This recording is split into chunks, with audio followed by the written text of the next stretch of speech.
Okay, today we're going to learn about the National Bank and we're going to learn about Indian removal, both major issues during Andrew Jackson's presidency. Um, the National Bank, when it was first created, they decided to have it, to make it, but to have it be renewed every 20 years or so. So in 1832, for the National Bank to continue, it has to be approved by Congress and approved by and signed into law by the president. Um, Henry Clay, Jackson's old rival, is pushing hard to renew the National Bank because he thinks it'll be good for the economy. Andrew Jackson, of course, with the corrupt bargain, hates Henry Clay, and he's going to make it into a type of a personal issue between the two of them.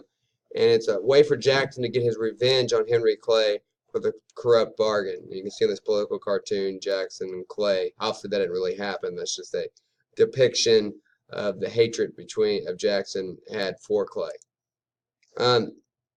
Jackson argues the bank is unconstitutional.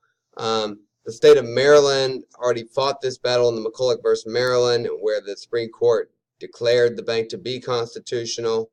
But as most people are in favor of the bank, it passes through, comes to Andrew Jackson's desk, and he eliminates the banks with his power of veto. Showing with one stroke of the pen, he's able to control the National Bank.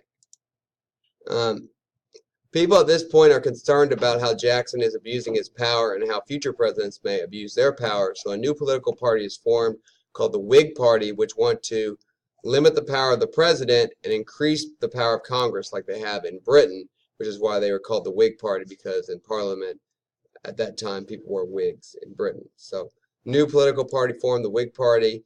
The Whigs don't have a very good strategy in the election of 1836. They run 4 different people against Martin Van Buren, who, of course, was Jackson's good friend. Van Buren is able to win this election rather easily because the vote against him was divided 4 different ways, and the Democrats have their second consecutive president. Unfortunately, during Van Buren's presidency, some of the problems from Jackson's policies and decisions began to show themselves, and particularly destroying the National Bank.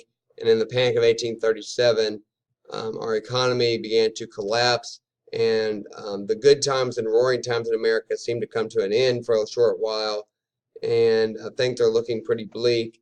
And Van Buren's going to take the blame for it because he was president, but it was actually Jackson who kind of started the process.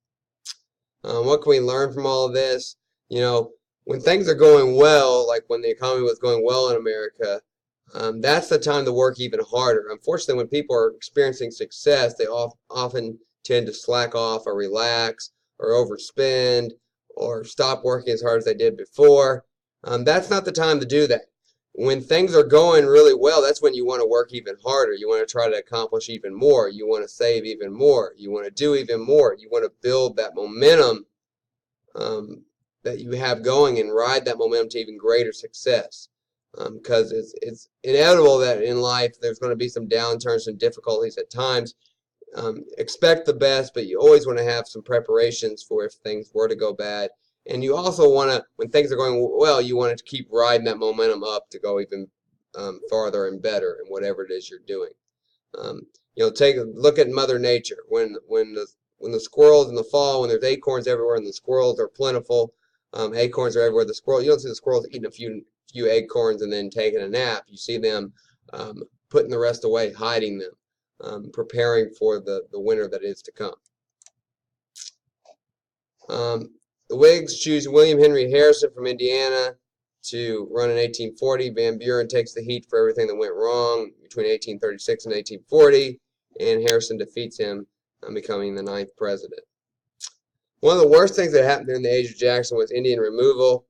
Andrew Jackson had always kind of had problems with the Native Americans, have always fought against them, and he kind of completes this with the Indian Removal Act of 1830, where all the Native Americans east of the Mississippi River are forced to move to Oklahoma, a barren, cold place in the winter, hot place in the summer, a place with poor soil, not a good place to move in 1830. Of course, today it's perfectly fine. You can live there and do just fine.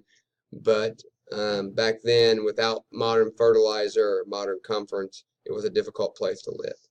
So we're basically going to take the Native Americans' good land in the east and force them onto the worst land we could find in Oklahoma. The great tribes of the Seminoles, the Cherokee, the Choctaw, among many others, are going to be forced to move west to Oklahoma to other reservations on the Great Plains. It's going to be a real struggle for these people to survive in such a barren, rough climate which they were not used to. Making it even worse, the move was poorly planned. The government did not provide enough food or water, and many Native Americans are going to die along the way of the trip. The Cherokees in particular did everything they could to resist this. They tried to negotiate, they tried to assimilate and adopt American culture, but nothing they could do would stop them from losing their land, especially when the people of Georgia suspected there was gold on it and then they really want the land.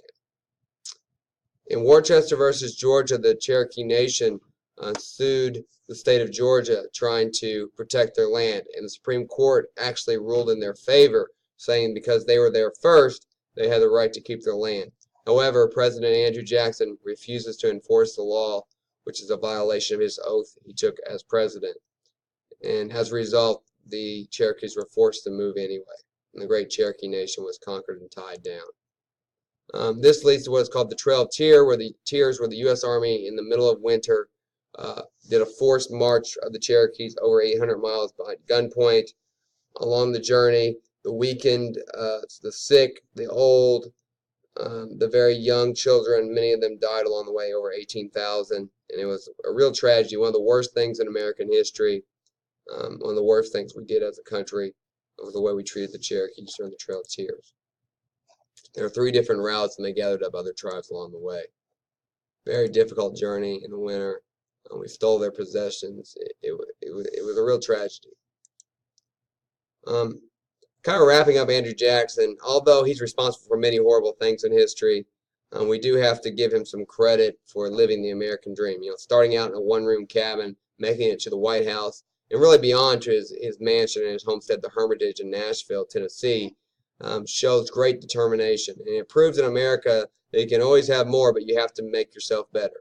You know, if you want more, be better. You get that by constantly improving yourself, becoming a better person, building better relationships, working harder, learning more, growing. And Jackson did do that throughout his life. Now, he hurt many people along the way, but he did constantly grow, and he grew from someone in the cabin to outstanding soldier to a great leader in general to a lawyer to a politician to president of the United States. So a real rise throughout his life, and we can do the same thing if we constantly work towards improvement. Anything is impossible in America, but you have to work for it. You have to want to improve. You have to grow. All right, that's it. Thanks for your attention.